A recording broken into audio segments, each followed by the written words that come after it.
A Boomer Alley video.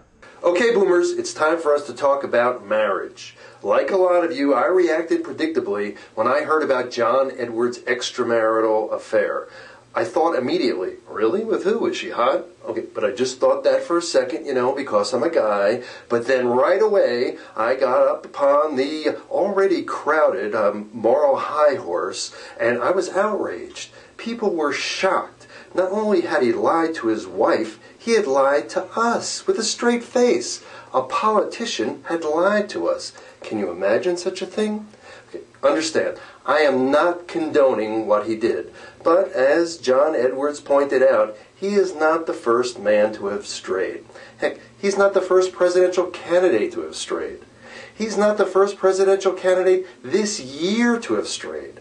And he's certainly not the first member of Congress. If all the members of Congress who have had affairs got together, they could pass a law making it legal. And depending who was in the White House at the time, I don't think they'd have to worry about a veto.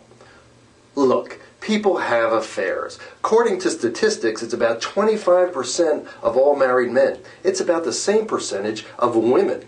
Now, to confirm these statistics, I've watched a lot of the Jerry Springer show, and sure enough, it seems to be about half men and half women who are having affairs. Now, I don't know where they find these people who are willing to admit their transgressions on TV, but they all seem to be very attractive and very well-mannered.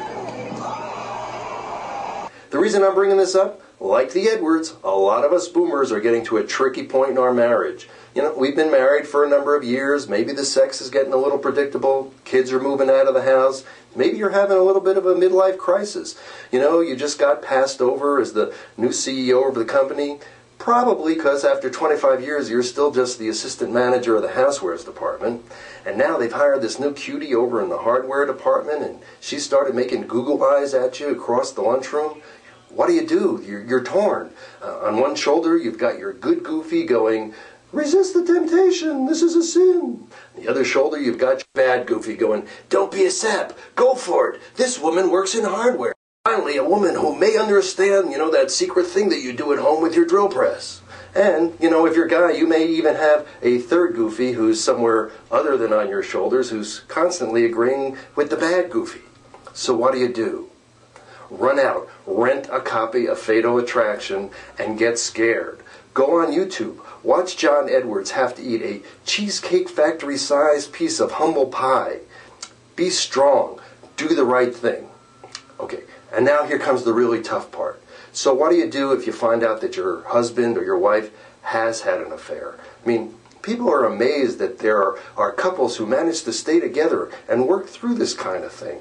How does it happen? You got married for better or for worse. Well, what did you think that for worse was? That her cooking couldn't possibly stay this bad forever? That there was no way that he could be even more flatulent than he was when you first got married? No. This is the worst that they were talking about.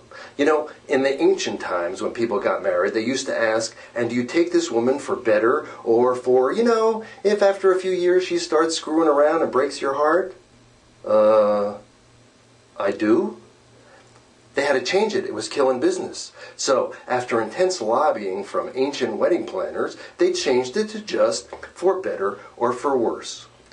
I wish the Edwards the best. I hope they and anybody else who's going through the worst work it out so that they can get back to the or better. At least that's what I think. Let me know what you think. I'm Mark at BoomerAlley.com.